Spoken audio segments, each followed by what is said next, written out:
বেশি বেশি পরকালের ফিকির, মৌতের স্মরণ। আরো দরকার আল্লাহর বেশি বেশি জিকির আজগার করা, নিত্যদিনের জিকির আজগার গুলো প্রতিদিন করা। আরো দরকার বেশি বেশি আল্লাহর কাছে দোয়া করা এবং নফল ইবাদত বাড়িয়ে দেয়া, দান সদাকা বাড়িয়ে দেয়া। এগুলো করতে থাকলে এবং একই সাথে মন থেকে যাবতীয় প্রকার রিয়া, হিংসা, অহংকার, গীবত, তহমতের সংস্কৃতি, আত্মহমিকা, মনের রোগ, এগুলো দূর করতে পারলে ইনশাআল্লাহ দেখবেন আপনার কলবের মধ্যে আল্লাহর পক্ষ থেকে নূর আসবে ইনশাআল্লাহ তাআলা। আল্লাহ পাক আমাদের সবাইকে নূর দান করুন, আমিন। আল্লাহ কোরআনে অনেক জায়গায় বলেছেন, সূরা তাহরিমের মধ্যে আছে, সূরা হাদীদের মধ্যে আছে, অনেক জায়গায় সূরা নূরের মধ্যে আছে যে আল্লাহ যাকে নূর দেন না তার কোনো নূর নাই। মুমিনদের ব্যাপারে আল্লাহ পাক বলেছেন সূরা হাদীদের মধ্যে, কিয়ামতের দিন ঈমানদারদের সামনে এবং ডান দিকে নূর থাকবে। কি থাকবে? ওই নূর দিয়ে তারা পথ চলবে। নূর মানে হচ্ছে আলো, আলো দিয়ে তারা পথ চলবে। মুনাফিকরা বলবে, নাকতাবিস মিন নূরিকুম, আমাদেরকে কিছু নূর দাও। বলা হবে, কিলা রুজিউ ওয়ারাকুম ফালতামিসু নূর, পিছনে ফিরে যাও, ফিরে গিয়ে নূর তালাশ করো। দুনিয়ার জীবন তোমাদেরকে প্রতারিত করেছে। সূরা তাহরিমে আছে, ঈমানদাররা দোয়া করবে, রব্বানা আতমিম লানা নূরানা ওয়াগফির লানা ইন্নাকা আলা কুল্লি শাইইন কাদির। হে আল্লাহ, আমাদের উপর আপনার পক্ষ থেকে নূর দান করুন, আমাদেরকে রহম করুন, এবং আপনি প্রত্যেকটা বিষয়ের উপর কর্তৃত্বশীল। অনেক আয়াত আছে। দুনিয়ায় নূর অর্জন করতে না পারলে কবর আলোকিত থাকবে না, কবরে নূর না থাকলে পরকালে নূর পাওয়া যাবে না। আল্লাহ পাক আমাদের সবাইকে আল্লাহ নূর অর্জন করার তৌফিক দান করুন, আমিন। এর জন্য সবচেয়ে বড় চ্যালেঞ্জ হচ্ছে মনের খারাপ রিপুগুলোকে দূর করা। আমল করাটা সহজ, মনের মধ্যে হিংসা, বিদ্বেষ, গীবত, তহমতের সংস্কৃতি, সমালোচনার সংস্কৃতি, রিয়া, অহংকার দূর করাটা কঠিন। আত্মশুদ্ধি অর্জন করলে নূর পাওয়া যাবে ইনশাআল্লাহ তাআলা। আর এখন আত্মশুদ্ধির কথা তো বলাই হয় না, আত্মশুদ্ধি নিয়ে খুব একটা কথা বলা হয় না। এগুলো সুফিজম নয়, এগুলো ইহসান। এটার নাম ইহসান। নবী করিম সাল্লাল্লাহু আলাইহি ওয়াসাল্লামকে জিজ্ঞাসা করা হয়েছে, জিবরাইল আলাইহিস সালাম জিজ্ঞাসা করেছেন, ইয়া মুহাম্মদ আখবিরনি আনিল ইহসান, আমাকে ইহসান সম্পর্কে বলুন। নবীজি বলেছেন, আনতা আবুদুল্লাহ কাআন্নাকা তারাহ, তুমি এমন ভাবে আল্লাহর ইবাদত করবে যেন তুমি আল্লাহকে দেখতে পাচ্ছ। ওয়া ইল্লাম তাকুন তারাহ ফাইন্নাহু ইয়ারাক, তুমি যদি আল্লাহকে দেখতে না পাও, মনে রাখবে আল্লাহ তোমাকে দেখছেন। এই কনসিয়াসনেসের নাম হচ্ছে ইহসান। কখন আসবে? যখন আপনার কলবে নূর আছে। একটা কলব, হৃদয় যার মধ্যে অন্ধকার ভর্তি, জুলুমাত, একজন ব্যক্তি যে মাদকের সাথে সম্পৃক্ত, জিনার সাথে সম্পৃক্ত, পর্নোগ্রাফি দেখে, ফ্রি মিক্সিং করে, হারাম রিলেশনশিপ আছে, নামাজ পড়ে না, যাকাত দেয় না, মিথ্যা কথা বলে, প্রতারণা করে, ঘুষ খায়, দুর্নীতি করে, এসব কলবে কি আল্লাহ নূর আসবে? এগুলো কলব কখন আত্মশুদ্ধি অর্জন করতে পারবে? আগে খারাপ বিষয়গুলো ত্যাগ করতে হবে, তারপরে আপনি ইবাদত বাড়িয়ে দেন। অথবা ইবাদত এত বাড়ান যাতে ইবাদত করতে করতে আপনার খারাপ বিষয়ের প্রতি রুচি উঠে যায়। এটা একটা টেকনিক। যে যত বেশি ইবাদত বাড়িয়ে দিবে, তার মনের মধ্য থেকে খারাপ বিষয়ের প্রতি আগ্রহ তত কমে যাবে। এভাবেও মানুষ ইনশাআল্লাহ পাপ থেকে বেঁচে থাকতে পারবে। আল্লাহ পাক তৌফিক দান করুন। কোরআন বেশি বেশি তেলাওয়াত করবেন, আল্লাহ পাক তৌফিক দান করুন, আল্লাহুম্মা আমিন। এছাড়া আরো অনেক ফজিলত আছে যেগুলোর কথা বলতে গেলে রাত শেষ হয়ে যাবে। কয়েকটা বলছি। রাতের বেলা সূরা মুলক তেলাওয়াত করবেন। কোন সূরা? কি ফজিলত? সূরা মুলকের তেলাওয়াত আপনাকে কবরের আযাব থেকে বাঁচিয়ে রাখবে ইনশাআল্লাহ। শুনলেন কি বললাম?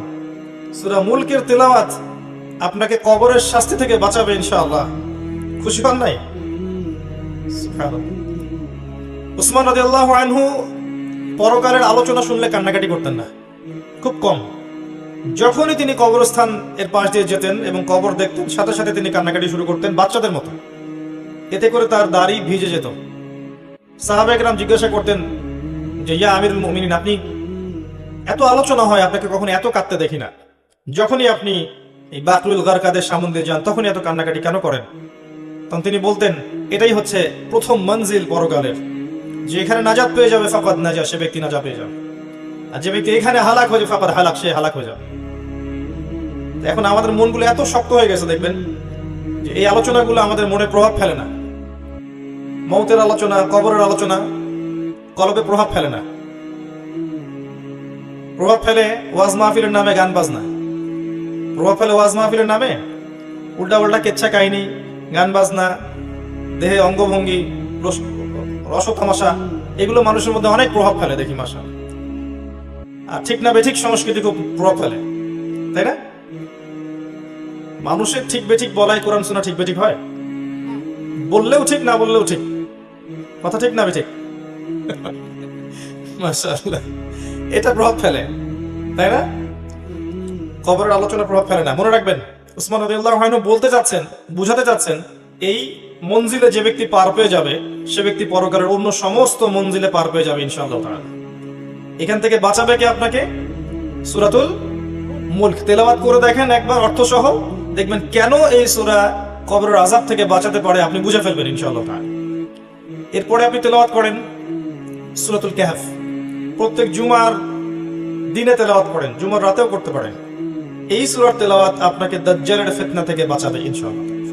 কমপক্ষে প্রথম 10 এবং শেষের 10টা আয়াত মুখস্থ করবেন, পারবেন না?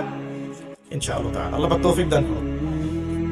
আয়াতুল কুরসি, সূরা বাকারার 255 নম্বর আয়াত। সূরা আয়াতুল কুরসি কত নম্বর আয়াত? 255 মুখস্থ আছে? প্রত্যেক ফরজ নামাজের পরে কয়বার? একবার। কি ফজিলত? এই ব্যক্তির জান্নাতে যাওয়ার জন্য একটাই বাধা, মউত। মউত হয়ে গেলেই কোথায় যাবে? জান্নাত ইনশাআল্লাহ তাআলা। আল্লাহ পাক সবাইকে আয়াতুল কুরসি মুখস্থ করার তৌফিক দান করুন, প্রত্যেক ফরজ নামাজের পর পড়ার তৌফিক দান করুন। আমলটা সহজ মনে হচ্ছে না? আমলটা কিন্তু কঠিন। কিভাবে কঠিন? 5 ওয়াক্ত নামাজ তো আগে পড়তে হবে, তাই না? 5 ওয়াক্ত নামাজ আগে পড়তে হবে, তারপরে আপনি আয়াতুল কুরসি পড়বেন। শুধু আয়াতুল কুরসির কথা বলা হয়নি এখানে, তো নামাজটা আগে। তারপরে আছে সূরা বাকারা এবং সূরা আলে ইমরান। সূরা বাকারা যেখানে তেলাওয়াত করা হয় সেখান থেকে শয়তান পালিয়ে যায়। সূরা বাকারার তেলাওয়াতে বরকত নেমে আসবে, সূরা বাকারার তেলাওয়াত ছেড়ে দিলে জীবনে আক্ষেপ নেমে আসবে। মনে রাখবেন, সূরা বাকারার তেলাওয়াত করলে জীবনে বরকত নেমে আসবে, আর সূরা বাকারার তেলাওয়াত যে ছেড়ে দিবে তার জীবনে আক্ষেপ নেমে আসবে। আমাদের জীবনে আক্ষেপ কেন এত? 2-4 দিন আগে আপনাদের এখানে একটা লেকচার দিয়েছিলাম ভালোবাসা নিয়ে, মনে আছে? কেউ হয়তো শুনেন নাই, ইউটিউবে শুনছেন। তো গতকালকেও মাশাআল্লাহ অনেক ভালোবাসলেন, তাই না? তো গতকালকেও দেখলাম নিউজে যে কিছু যুবক, তরুণ যুবক আক্ষেপ করছে, খুব খুব আক্ষেপ। কি আক্ষেপ? যে তাদের গার্লফ্রেন্ড পায়নি তারা, এটাই আক্ষেপ। এবং মিছিল করছে, সংগঠন তৈরি করেছে। দেখবেন মানে কোন লেভেলে মানুষ চলে গেছে চিন্তা করেন। অনেকে ফাগুন পালন করলো, ভ্যালেন্টাইন্স পালন করলো, ওরা বিক্ষোভ মিছিল করছে কারণ আমরা গার্লফ্রেন্ড পাইলাম না কেন। সুবহানাল্লাহ। এবং এর ইউনিভার্সিটির ছাত্র কি শিক্ষায় শিক্ষিত হলো, কি শিক্ষায় শিক্ষিত করলো বাবা মা, আর কি শিক্ষায় শিক্ষিত করলাম আমরা ওদেরকে, যে ওরা বিক্ষোভ করছে কেন গার্লফ্রেন্ড পেলাম না। আজকে নিউজটা দেখবেন, টাটকা নিউজ। তো জীবনে কত আক্ষেপ, চাকরি পাচ্ছি না আক্ষেপ, ব্যবসা ভালো হচ্ছে না আক্ষেপ, পরিবারের শান্তি নেই আক্ষেপ, অনেক আক্ষেপ, তাই না? জীবনে আক্ষেপ নেমে আসার কারণ হচ্ছে আমি সূরা বাকারার তেলাওয়াত ছেড়ে দিয়েছি। সূরা বাকারার তেলাওয়াত শুরু করেন, দেখবেন জীবনে বরকত নেমে আসবে ইনশাআল্লাহ। এবং সূরা বাকারা এবং আলে ইমরান আপনার জন্য পরকালে সুপারিশ করবে ইনশাআল্লাহ। পরকালে সুপারিশ করা চারটাখানি কথা না। ওই দিন কোনো মানুষের জন্য কি করবে না? সুপারিশ করতে পারবে না সাধারণভাবে, আল্লাহ অনুমতি দিলে সেটা আলাদা বিষয়। এই সময়ে নামাজ, রোজা, কোরআন তেলাওয়াত, কোরআনের সূরা, আপনার সাদাকা, শহীদগণ, ওলামায়ে কেরাম, নবী, তারা আপনার পক্ষে সুপারিশ করবে ইনশাআল্লাহ তাআলা। তবে এর তো কিছু শর্ত আছে। এমনি সুপারিশ করবে? শর্ত আছে। কিছু কাজ করলে না পরে বোনাস পাওয়া যাবে, কাজই নাই বোনাস কিভাবে পাবে? সূরা বাকারা এবং আলে ইমরান তেলাওয়াত করবেন। এরপরে আছে সূরা বাকারার শেষের 3 আয়াত। কয় আয়াত? অথবা 2 আয়াতও করতে পারেন। নবী সাল্লাল্লাহু আলাইহি ওয়াসাল্লাম বলেছেন রাতের বেলা মানে ওই পশ্চিমাদের মতো রাত নয়, যে 12টার পরে রাত শুরু হয় এমন নয়। রাতের সংজ্ঞা তো এখন আমরা বুঝি না, আমরা মনে করি রাত 12টা থেকে দিন 12টা এরকম বানিয়েছি না।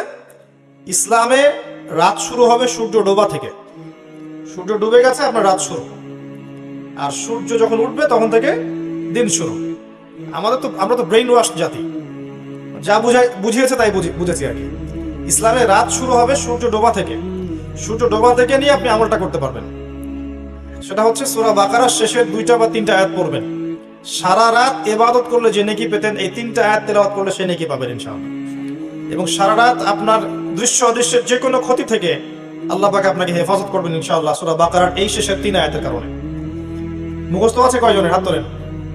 সূরা বাকারার শেষের 3 আয়াত কয়জনের মুখস্থ আছে? তাহলে চিন্তা করেন, আল কোরআনের আলো ঘরে ঘরে কেন জ্বলবে না? প্রত্যেক ঘরে ঘরে তো কোরআন ঢোকেনি এখনো। ঢুকেছে? কোরআন আছে আপনার ঘরে। বাবা মারা গেলে বের করবেন, 40 দিনের দিন বের করবেন, বিবাহ বার্ষিকীর দিন বের করবেন, নতুন একটা ব্যবসা খুললে বের করবেন, বা বড় কোনো এক্সাম আছে এক্সামে যাওয়ার আগের দিন সকালে বের করবেন। অথবা যদি এত সময় না থাকে তাহলে কোরআন কোনো হুজুরকে দ্বারা পড়াই নেবেন, নিয়ে সোয়াব বক্সাই নেবেন। আচ্ছা, সোয়াব বক্সানো গেলে গোনা বক্সানো যায় না? এটা আমার একটা প্রশ্ন, ভেবে আমাকে উত্তর দিয়েন। যে মনে করেন আমি কোরআন, আপনি আমাকে বাসায় ডাকলেন, ডেকে বললেন একটা খতম কোরআন পড়িয়ে দিতে, দিয়ে আমার সব সোয়াব এখন আমি আপনাকে বক্সাই দিব। তা আমি যদি দোয়ায় বলি আল্লাহ আমার আমল নামে যত গোনা আছে সব ওরা দিয়ে দাও, এটা বক্সানো যাবে না? চিন্তার বিষয়। কিন্তু তো কোরআন আমরা বের করি এইসব অকেশনে। অন্য মানুষকে দিয়ে কোরআন পড়িয়ে নিচ্ছেন, বাবার জন্য দোয়া চাচ্ছেন, অন্য মানুষকে ডেকে নিয়ে এসে দোয়া করাচ্ছেন, দোয়া করে বাবার জন্য মাগফিরাত কামনা করছেন। নিজের সন্তান হয়ে আপনি বাবার জন্য কোরআন তেলাওয়াত করতে পারছেন না, জানাজার নামাজ পড়াতে পারছেন না, তার জন্য দোয়া করতে পারছেন না, সবকিছুতে মানুষের উপর নির্ভরশীল হয়ে গেছেন। এটা কি একজন সৎ সন্তানের বৈশিষ্ট্য কিনা? এটা কি সুসন্তানের বৈশিষ্ট্য কিনা? কোরআনকে আমরা এভাবে অবমূল্যায়ন করছি না? নিজের পড়া উচিত, নিজে গবেষণা করা উচিত, নিজের বোঝা উচিত, মানুষের উপর নির্ভরশীলতা কমানো উচিত। হ্যাঁ, যেটা আপনি বুঝবেন না সেটা অবশ্যই আপনি এমন মানুষদেরকে জিজ্ঞাসা করবেন যাদের কাছে এগুলোর জ্ঞান আছে। ফাসআলু আহলা যিকরি ইন কুনতুম লা তা'লামুন। আপনি জ্ঞানী মানুষকে জিজ্ঞাসা করবেন যখন বুঝবেন না। তাই বলে কি কোরআনের সবই বুঝবেন না? কিছু তো বুঝবেন, মুহকামাত বিষয়গুলো বুঝবেন, হয়তো জটিল বিষয়গুলো বুঝবেন না, এগুলো জিজ্ঞাসা করবেন। আল্লাহ পাক বোঝার তৌফিক দান করুন, আমিন। এরপর আর অনেক আয়াত আছে। সূরা হাশরের শেষ 3 আয়াত আছে না? মুখস্থ আছে? সকাল সন্ধ্যায় পড়বেন, পারবেন ইনশাআল্লাহ? ইনশাআল্লাহ তাআলা। সূরা ইয়াসিন মুখস্থ আছে? সূরা ইয়াসিন মুখস্থ করবেন। খুবই খুবই শক্তিশালী একটা সূরা, খুবই শক্তিশালী। সূরা ফালাক, নাস, ইখলাস মুখস্থ আছে? সকালে এবং সন্ধ্যায় 3 বার করে। কয়বার? প্রত্যেকটা সূরা একবার, আবার একবার, আবার একবার, 3 9 বার করে পড়বেন। আর রাতে যখন ঘুমাবেন তখন আবার 3 বার করে পড়বেন। পরে হাত দুটোকে একত্রিত করবেন, একত্রিত করে ফু দিবেন, দিয়ে সারা গা মাসাহ করবেন, তারপর ঘুমাবেন। পারবেন? আল্লাহ তৌফিক দান করুন। সূরা কাফিরুন কোনটা? কুল ইয়া আইয়ুহাল কাফিরুন রাতে ঘুমানোর সময় একবার পড়বেন, পারা যাবে ইনশাআল্লাহ। ফজিলত হচ্ছে আপনাকে আল্লাহ পাক শিরকের পাপ থেকে বাঁচাবেন। কি থেকে বাঁচাবেন? আর ওই যে বললাম 1999 জন মানুষ জাহান্নামে যাবে, তাদের আমল নামায় একটা পাপ থাকবে কমন, সেটা হচ্ছে শিরক। সেটা যে শিরক সেটা আমি এভাবে বুঝেছি যে আল্লাহ পাক সূরা নিসার মধ্যে বলেছেন, ইন্নাল্লাহা লা ইয়াগফিরু আন ইউশরাকা বিহি ওয়া ইয়াগফিরু মা দুনা যালিকা লিমান ইয়াশা। আল্লাহ পাক বলছেন নিশ্চয়ই আল্লাহ তার সাথে শিরকের পাপ মাফ করবেন না, বাকি যে কোনো পাপ যাকে ইচ্ছা মাফ করে দিবেন। আল্লাহ পাক তার সাথে শিরকের পাপ মাফ করবেন না যদি তওবা না করে মারা যান। এছাড়া যে কোনো পাপ যাকে ইচ্ছা আল্লাহ মাফ করতে পারেন। তো যে মানুষগুলো জাহান্নামে যাচ্ছে 1999 জন, তাদের আমল নামায় কিসের পাপ থাকতে পারে? অন্য পাপ থাকলে তো আল্লাহ পাক মাফ করে দিতেন। নিঃসন্দেহে এখানে কিসের পাপ আছে? শিরকের পাপ আছে। আর এই শিরক নিয়ে অনেকদিন বলেছি, আরো একবার বলছি। 3 ভাবে শিরক হতে পারে। আপনার কথায় শিরক হতে পারে, আপনার কাজে শিরক হতে পারে, আপনার চিন্তা বা আকীদায় শিরক হতে পারে। কথায় হতে পারে, কাজে হতে পারে, চিন্তা বা আকীদায় হতে পারে। যেমন ধরেন কেউ চিন্তা করছে, বিশ্বাস করে যে আল্লাহ ছাড়া কেউ তাকে পরকালে নাজাত দিতে পারে। কেউ চিন্তা করছে আল্লাহ ছাড়া কেউ সন্তান দিতে পারে, আল্লাহ ছাড়া কেউ ভালো মন্দের মালিক, আল্লাহ ছাড়া কেউ কল্যাণ অকল্যাণের মালিক। এরকম চিন্তা কারো আছে। আল্লাহ নাই, মহাবিশ্ব বিগ ব্যাং থেকে সৃষ্টি হয়েছে, আল্লাহ থেকে হয় নাই। আল্লাহ আছেন ভালো, আরো ইলা আছে, কারো চিন্তা এমন। এরকম চিন্তা হচ্ছে শিরকি চিন্তা, আকীদায় শিরক আছে। এই অবস্থায় মারা গেলে কোশ্চেন কালো জান্নাতে যাবে না। আমল করতে গিয়ে কেউ আমল করছে আল্লাহ ছাড়া অন্য কারোর জন্য সেজদা করছে, আল্লাহ ছাড়া অন্য কাউকে দেখানোর জন্য নামাজ পড়ছে, বা যে কোনো ইবাদত করছে, দিনের জ্ঞান অর্জন করছে দুনিয়া পাওয়ার জন্য। আল্লাহর হালালকে হারাম করে নিচ্ছে, আল্লাহর হারামকে হালাল করে নিচ্ছে। আল্লাহ ছাড়া অন্য কারো নামে কসম করছে, আল্লাহ ছাড়া অন্য কারো নামে নজর মানত করছে, আল্লাহ ছাড়া অন্য কারো জন্য সেজদা করছে, দোয়া করছে, ইত্যাদি ইত্যাদি। এইগুলো কাজের মধ্য দিয়ে সে শিরক করছে। কথা বুঝতে পারছেন? কথার মধ্যেও মানুষ শিরক করে। যে তুমি না থাকলে আমি বাঁচতাম না, তোমার জন্যই সব হয়ে গেল। এই যে বলি তোমাকে ছাড়া বাঁচবো না, ভ্যালেন্টাইন্স অনেকেই বলেছে তোমাকে ছাড়া আমি বাঁচবো না, শিরক। কথা বুঝতে পারেন নাই? ডাক্তারটা ভালো ছিল বিধায় আমার মাকে বাঁচানো গেছে, নাবিক ক্যাপ্টেন ভালো ছিলেন বলেই জাহাজটা ডুবে নাই। কথা বুঝতে পারছেন? যে কেমন আছেন ভাই, জি আপনার দোয়ায় ভালো আছে, এটা বলি না আমরা, আপনার দোয়ায় ভালো আছে। আল্লাহর রহমতে অতঃপর আপনার দোয়ায় ভালো আছে বললে শিরক হবে না। আল্লাহর রহমতে বা আল্লাহর ইচ্ছায় অতঃপর আপনার দোয়ায় ভালো আছে বললে শিরক হবে না ইনশাআল্লাহ। যদি বলেন আপনার দোয়াতেই ভালো আছে, শিরক হয়ে যেতে পারে। কে আপনার উপকার করলো? আপনি বললেন যে আল্লাহ এবং আপনি আমার উপকার করেছেন, আল্লাহ এবং আপনি আমার উপকার করেছেন, শিরক হয়ে যাবে। যদি বলেন আল্লাহ অতঃপর আপনি, আল্লাহ অতঃপর আপনি উপকার করেছেন, শিরক হবে না। খুবই কেয়ারফুল থাকতে হবে কথা বলার সময়। আর আমরা তো এখন রাশিফলে বিশ্বাস করি না, রাশিফল, টিয়া পাখি, কবিরাজ, তারপরে ভবিষ্যৎবাণী, কত কিছু তো বিশ্বাস করে। আমাদের আকীদা তো কবে নষ্ট হয়ে গেছে আমরা জানি না। তো কথায় এক নাম্বার কিসে? কথায়, 2 নাম্বার কাজে, 3 নাম্বার আকীদায়। এই 3 ভাবে শিরক হতে পারে। আল্লাহ পাক আমাদেরকে যাবতীয় শিরকের পাপ থেকে বাঁচিয়ে রাখুন। একটা বইয়ের নাম বলছি আমি, বইটা আপনারা যে কোনো বড় বড় লাইব্রেরিতে পাবেন ইনশাআল্লাহ। কিতাবুত তাওহীদ। কি নাম? কিতাবুত তাওহীদের অনেকগুলো ভার্সন আছে এবং অনেক বড় বড় স্কলার এই বইটাকে শারাহ বা ব্যাখ্যা লিখেছেন। এখানে আপনি দেখবেন শিরকের বিভিন্ন ক্লাসিফিকেশন আছে, কি কি করলে শিরক হয়, কি কি বললে শিরক হয়, সব দেয়া আছে। অনেকে হাতে আংটি পড়ে না রোগ ভালো হওয়ার জন্য, আংটি রোগ ভালো করে। অনেকে হাতে বালা পড়ে না, বালা, হাতে বিষ ব্যথা, বালা পড়লে ভালো হয়ে যায়, বিশ্বাসটা এরকম। কোমরে মাদুলি ঝুলায় না। এমনকি অনেকে দেখবেন যদি কেউ এই নিয়াতে গলায় তাবিজও দেয় যে এ আমার রোগ ভালো করে দিবে, এই উদ্দেশ্যে যে আমার রোগ ভালো করে দিবে, তাও শিরক। যদি তাবিজটা কোরআন দিয়েও লেখা হয় কিন্তু আপনার বিশ্বাস যে এই আমার রোগ ভালো করবে, এই তাবিজ কি করবে? আমার রোগ ভালো করে দিবে, শিরক হয়ে যাবে। কোনো কিছু করার ক্ষমতা নাই। কার আছে ক্ষমতা? আল্লাহ। মাধ্যম আপনি অবলম্বন করতে পারেন যে যেগুলো বৈধ। যেমন অসুস্থ হলে নবী সাল্লাল্লাহু আলাইহি ওয়াসাল্লাম চিকিৎসা করতে বলেছেন। কি করতে বলেছেন? আপনি চিকিৎসা করলে শিরক হবে না, কারণ আপনি চিকিৎসা করছেন সুন্নাহ উপর আমল করার স্বার্থে। নবী করিম সাল্লাল্লাহু আলাইহি ওয়াসাল্লাম চিকিৎসা করতে বলেছেন, আপনি চিকিৎসা করবেন। কিন্তু যদি বিশ্বাস রাখেন যে এই ওষুধ খেলেই রোগটা আমার ভালো হবে, এটাও শিরক হয়ে যাবে। খেলেই ভালো হবে এমন নয়, আল্লাহর হুকুম হলে পরে ভালো হবে ইনশাআল্লাহ। এমন অনেক রোগী আছেন যাদের একটা রোগ আছে, সেম রোগ আরো অনেক রোগীর আছে। দেখবেন 50 জনের ভালো হয়েছে, বাকি 50 জনের ভালো হয় নাই। একই মূলনীতি মানলে বাকি 50 জনের কেন ভালো হলো না? কি সমস্যা? একই ওষুধটা খেয়েছে। আল্লাহর কি লাগবে? হুকুম লাগবে। আল্লাহর হুকুম ছাড়া কাজ করবে না, আল্লাহর হুকুম ছাড়া প্রকৃতি নড়ে না। তো যে কথাটা বলতে গিয়ে এখানে আসলাম যে সূরা কাফিরুন যদি আপনি তেলাওয়াত করেন ঘুমানোর আগে, আল্লাহ পাক আপনাকে শিরকের পাপ থেকে বাঁচিয়ে রাখবেন ইনশাআল্লাহ আযজা ওয়া জাল্লা। আর এটা সবচেয়ে বড় পাপ।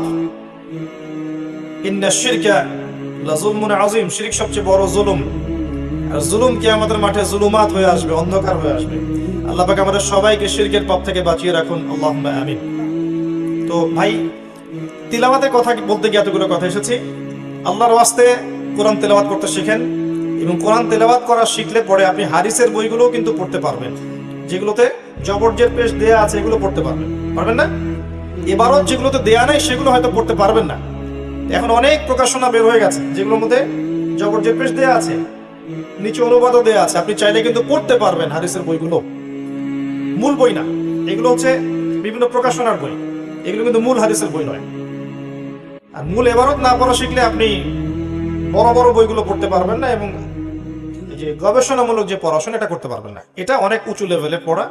এর জন্য মাদ্রাসায় অনেক সময় দিতে হয়, আলেম ওলামার কাছে বছরের পর বছর বসে থেকে এগুলো শিখতে হয়। এটা পরের সাবজেক্ট।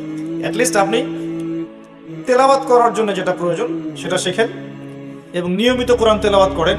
এটা আমার অনুরোধ। আল্লাহ পাক আপনাদের সবাইকে নিয়মিত কোরআন তেলাওয়াত করার তৌফিক দান করুন, আমিন। আমাকেও দান করুন, আমিন। এরপরে চেষ্টা করতে হবে অর্থটা বোঝার জন্য। এবং অর্থ বোঝার জন্য কয়েকটা অপশন আছে। একটা অপশন হচ্ছে আপনি আরবি ভাষা শিখলেন, নাহু সরফের বইগুলো পড়লেন, মাদ্রাসায় গেলেন, ওস্তাদদের কাছে পরামর্শ করে শিখলেন। শেখার পরে আপনি তাদের সাথে নিয়মিত যোগাযোগ রেখে কোরআনের অনুবাদগুলো শিখছেন, এটা একটা অপশন। আর কারো এই সুযোগ নাই, হয়তো জেনারেল লাইন দীর্ঘদিন পড়াশোনা করেছেন, এখানে যাওয়ারও সুযোগ নাই, তাদের জন্য অপশন হচ্ছে বিশুদ্ধ কোনো তাফসীরের বই নেন। আপনি যে তাফসীরটাকে বা অনুবাদটাকে, বঙ্গানুবাদকে বিশুদ্ধ মনে করছেন, যেটা আপনার কাছে ভালো মনে হয়, সেটাই কেনেন। কিনে প্রতিদিন 10টা 20টা 30টা করে আয়াতের অর্থগুলো দেখেন, অ্যাটলিস্ট অর্থগুলো দেখেন। আমি বলছি না যে অর্থগুলো জানলে আপনি মুফতি হয়ে যাবেন, ব্যাপারটা এমন নয়। শুধু জানার জন্য দেখেন যে আল্লাহ পাক সেখানে কি বলেছেন। অর্থটা না বুঝলে আপনি কোরআনের মূল মেসেজটা পাবেন না।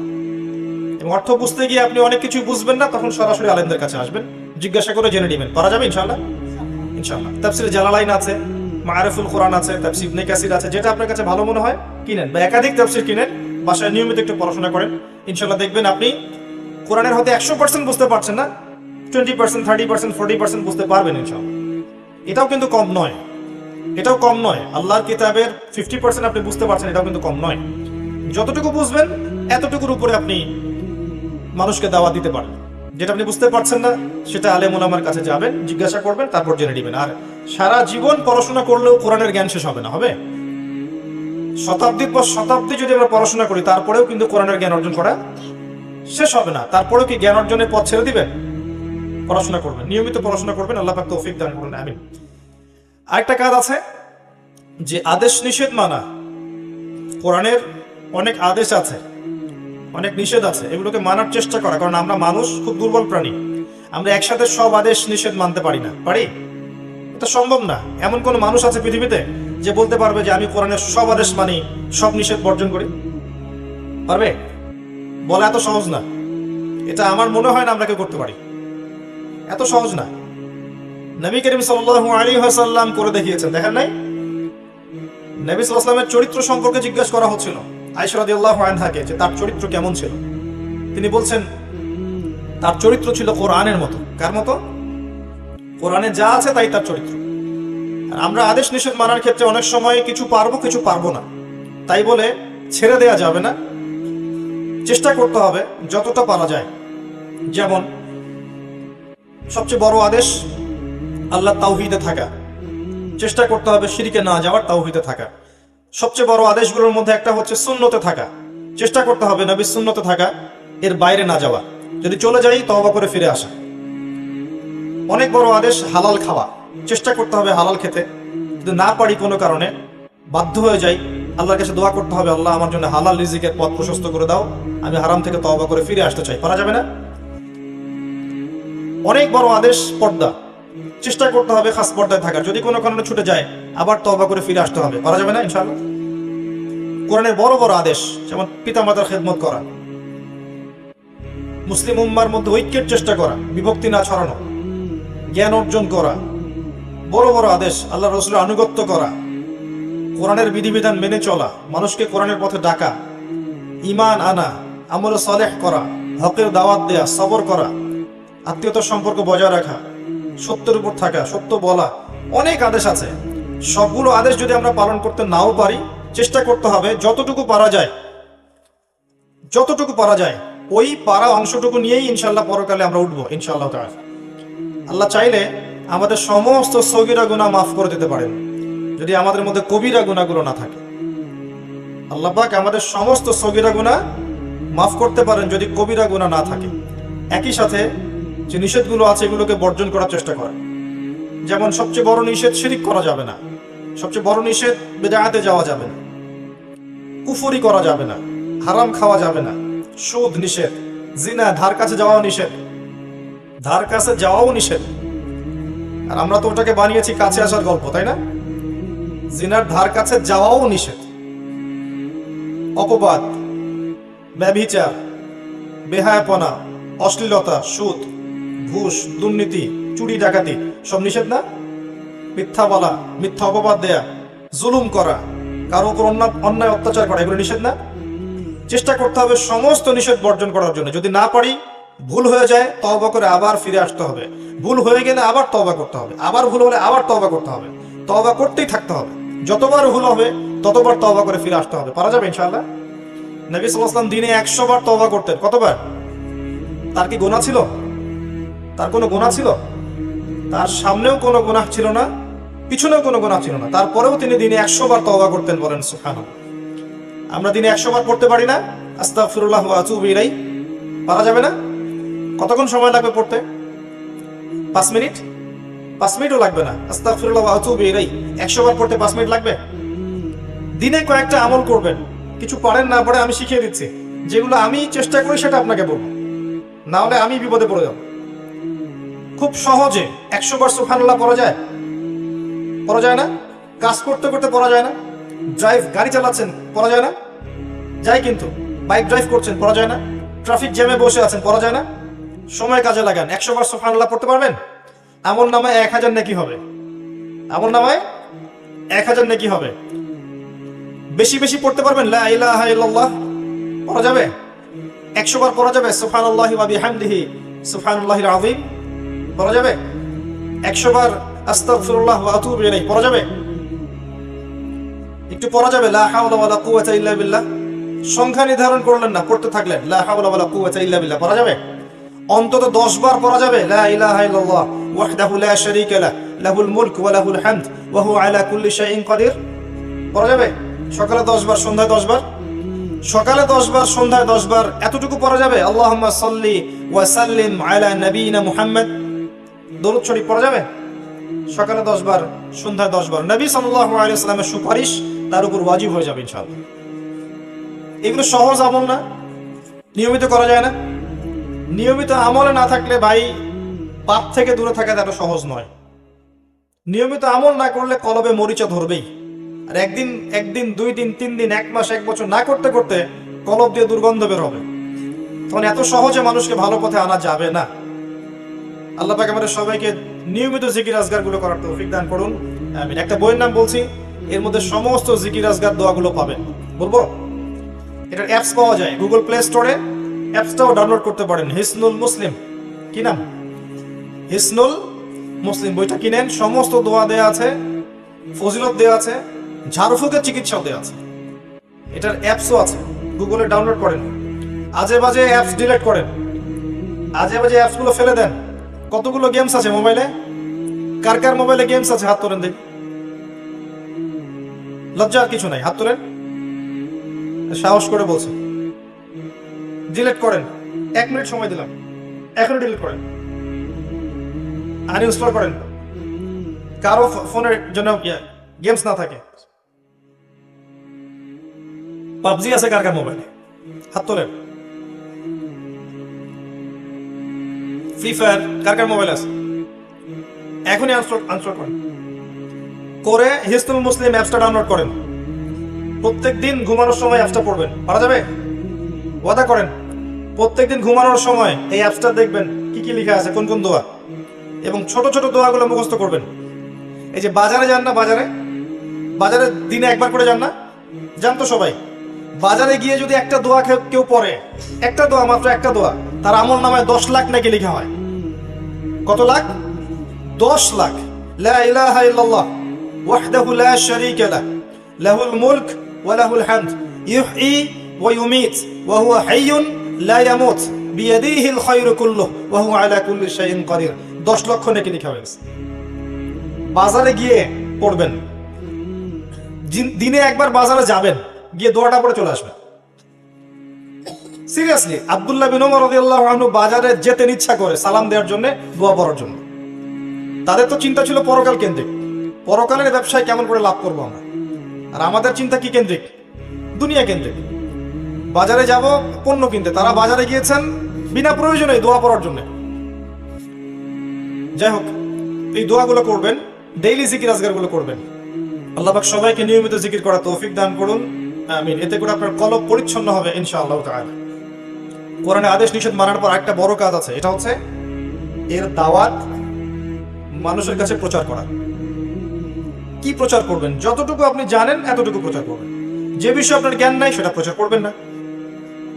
বাল্লিগু আন্নী ওয়ালাউ আয়া, একটা আয়াতও যদি জানাও আমার পক্ষ থেকে, এটা প্রচার করুন। যেটা আপনি জানেন না সেটা আপনি প্রচার করবেন না। আপনার দাওয়াতে যদি মানুষ আল্লাহর পথে ফিরে আসে, ভালো হয়, এই সমস্ত মানুষের আমল নামায় যে নেকি লেখা হবে এর একটা অংশ আপনি পাবেন ইনশাআল্লাহ তাআলা। আলী রাদিয়াল্লাহু আনহুকে নবী সাল্লাল্লাহু আলাইহি ওয়াসাল্লাম বলেছিলেন, লাউ ইয়াহদি আল্লাহু বিকা রাজুলান ওয়াহিদা, যদি আল্লাহ পাক তোমার দ্বারা একজন ব্যক্তিকে হেদায়েত করান, খায়রুল লাকা আন তাকুনা মিন হুমুরিন নাআম, তোমার আমল নামায় মানে লাল উট কোরবানি করলে যত নেকি হয় তার চেয়ে বেশি নেকি তুমি পাবে ইনশাআল্লাহ। লাল উট মানে কি জানেন? বিএমডব্লিউ বোঝেন? আরবে সবচেয়ে দামি যে বাহন ছিল তার নাম হচ্ছে লাল উট, সবচেয়ে দামি উট। এখনকার বিএমডব্লিউর মতোই। আল্লাহর পথে দান করা এত সহজ। একজন ব্যক্তিকে একটা আমলের কথা বলেছেন, ইমানের কথা বলেছেন, আল্লাহর দিকে ডেকেছেন, সে নামাজ শুরু করেছে আপনার কথা শুনে। আপনার কথা শুনে দাড়ি ছেড়ে দিয়েছে, সুদ ছেড়ে দিয়েছে, দাড়ি লম্বা করেছে, টাকনুর উপরে কাপড় পড়ছে আপনার দাওয়াতে। এই ব্যক্তির সারা জীবন যে নেক আমলগুলো করবে আপনি তার একটা অংশের ভাগীদার হবেন ইনশাআল্লাহ। আর সুন্নাহ ডেইলি লাইফে আপনাকে বাস্তবায়ন করতে হবে, ডেইলি লাইফে। যেমন রাত হয়েছে, এখন আমি ঘুমাবো নবীর সুন্নাহ অনুযায়ী। ঘুমানোর সময় দোয়া পড়বেন, ডান কাতে শোবেন, পারলে ওযু করবেন, রাতে যে সূরাগুলো পড়ার কথা এগুলো পড়লেন, সূরা মুলকটা পড়লেন, আরেকটা সূরা আছে সূরা ওয়াকিয়া, এই সূরা পড়লে তাকে দারিদ্রতা স্পর্শ করবে না ইনশাআল্লাহ। দারিদ্রতা নিয়ে সমস্যা না? দারিদ্রতা, অভাব লেগে আছে, এমন হয়? যদি এমন হয় আপনার জন্য সুসংবাদ, আপনার জন্য আমার মুখ দিয়ে আল্লাহ পাক এটা বের করালেন যে নিয়মিত সূরা ওয়াকিয়া পড়েন। কোন সূরা? ইযা ওয়াকাআতিল ওয়াকিয়া লাইসা লিওয়াকাআতিহা কাযিবা খাফিদাতুর রাফিআ ইযা রুজ্জাতিল আরদু রাজ্জা ওয়া বুসাতিল জিবালু বাসা। এই সূরা পড়েন, দেখবেন ইনশাআল্লাহ আল্লাহ পাক আপনাকে বরকত দিবেন ইনশাআল্লাহ। একজন সাহাবী ইন্তেকাল করছেন, তার মেয়ে ছিলেন, কয়েকজন মেয়ে ছিলেন, মেয়ে সন্তান, ছেলে নাই। তো অন্য সাহাবীরা বলছেন যে মওতের সময় আপনি আপনার পরবর্তী প্রজন্মের জন্য কি রেখে যাচ্ছেন, কি সম্পত্তি রেখে যাচ্ছেন? তখন এই সাহাবী বলছেন, যিনি মৃত্যু সজ্জায়, তিনি বলছেন, তোমরা চিন্তা করো না, আমি আমার মেয়েদেরকে সূরা ওয়াকিয়া শিখিয়ে দিয়েছি, ইনশাআল্লাহ তারা দারিদ্র হবে না কখনো, ইনশাআল্লাহ তারা কখনো দরিদ্র হবে না। এই ছিল তাদের তাওয়াক্কুল। এর সাথে আমি আরেকটা সূরা কথা বলবো, সূরা বাকারা। যে সূরা বাকারা নিয়মিত পড়বে তার রিজিকে হায়াতে বরকত হবে ইনশাআল্লাহ। আল্লাহ পাক আমাদের সবাইকে কোরআনওয়ালা বানিয়ে দিক, সুন্নাহওয়ালা বানিয়ে দিক, আল্লাহুম্মা আমিন। ঘুমান নবী সাল্লাল্লাহু আলাইহি ওয়াসাল্লামের সুন্নাহ মতো, ঘুম থেকে ওঠেন তার সুন্নাহ মতো, এরপর নামাজে যাবেন তার সুন্নাহ মতো নামাজ পড়েন। 3G 4G 5G নামাজ বাদ দেন, রিল্যাক্সে নামাজ পড়েন, সময় দেন, নামাজের অর্থ বোঝার চেষ্টা করেন, ইমাম সাহেবকে সময় দিতে বলেন। ইমাম সাহেব একটু লম্বা করলে তার চাকরি নট করে দিয়েন না। ইমাম সাহেব একটু লম্বা করলে সভাপতি বলে যে ঘটনা কি, এত লম্বা নামাজ কেন? পায়ে ব্যথা করে, জানেন না, বোঝেন না, এগুলো বুঝায়। নামাজ পড়ার স্বাধীনতা দেন তাকে, নবীর সুন্নাহ মতো সে নামাজ পড়াবে, এবং তিনি হচ্ছেন আপনার নেতা, সেখানে সেই আপনার নেতা এবং সে আপনার ইমাম, আমির, তার কথা আপনাকে শুনতে হবে, তাকে ফলো করতে হবে। পরিস্থিতি এমন হয়ে গেছে এখন যে অনেক মসজিদে দেখা যায় ইমাম সাহেব কমিটির কাছে বাধ্য। এটা কি জন্য হবে? ইমাম সাহেবকে দেখা যায় অনেক সময় কমিটির আন্ডারে মনে হয় যেন চাকরি করছে। এটা কি চাকরি করা? এটা কি চাকরি প্রফেশন?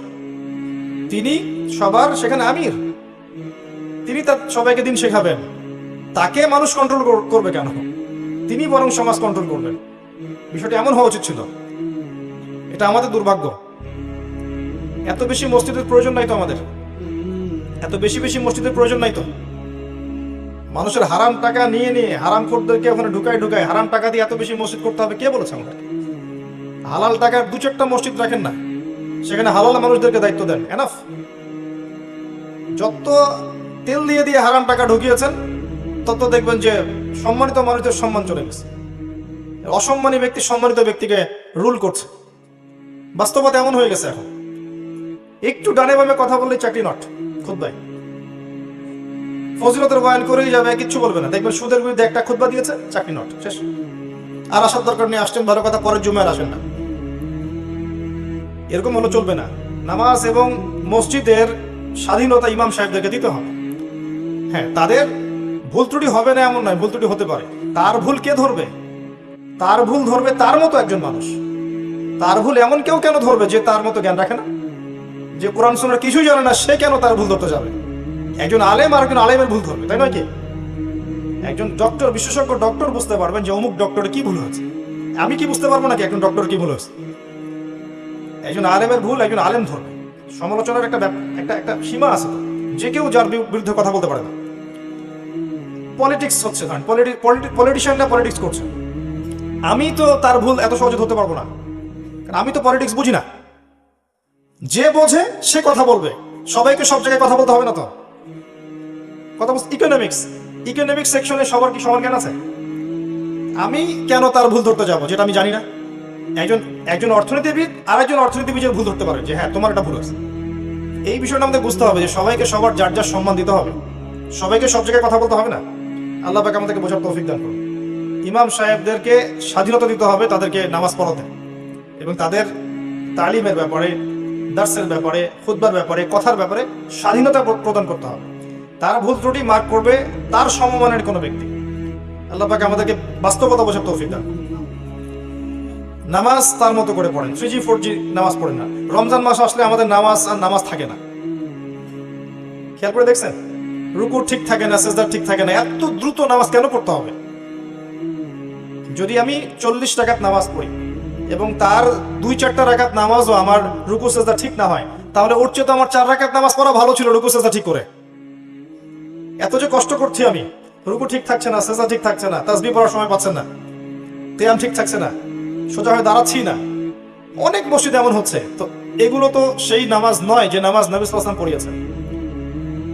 আমাদেরকে ইবাদতের কোয়ালিটি বাড়াতে হবে, কোয়ান্টিটি না। আমাদের কোয়ালিটি ভালো হতে হবে, ইবাদতের কোয়ালিটি হবে বেস্ট, কোয়ান্টিটিটা বড় কথা নয়। আপনার কোয়ালিটি কত ভালো ছিল, এটা হচ্ছে মূল কথা। আল্লাহ পাক এগুলো বোঝার তৌফিক দান করুন, আমিন। নামাজটাকে নামাজের মতো না পড়লে কিন্তু ওই নামাজ পরকালে উপকারে আসবে না, এবং ওই নামাজ পড়ার পরেও মানুষ খারাপ কাজ করবে।